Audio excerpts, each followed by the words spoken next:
Səyyar Asan Xidmətin avtobusu Ağdaşda Heydər Əliyev meydanı 2 ünvanında xidmətdədir. Bu rayonda ümumilikdə 22 dəfə səyyar Asan xidmət aparılıb və 62 mindən çox müraciət daxil olub.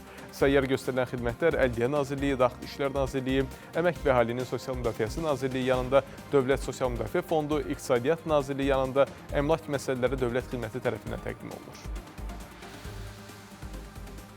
Vərəsəlik məsələsi ilə bağlı gəlmişdim. Göstərilən bu xidmətlərdən razıyıq. Bu işi təşkil edənlərə çox minnətdarıq. Asan xidmətə yaxınlaşdım. Sürücülük vəzifəsi dəyişmək üçün personalın gülər üzü, xoş rəftarı məni razı saldı. Çox rahat və asan şəkildə vəsiqəni dəyişdim. Təşəkkür edirəm hər bir kəsə. 25 fevral tarixinədək vətəndaşlarımız Ağdaşda səyyar formada həyata keçirilən xidmətlərdən yararlana bilərlər.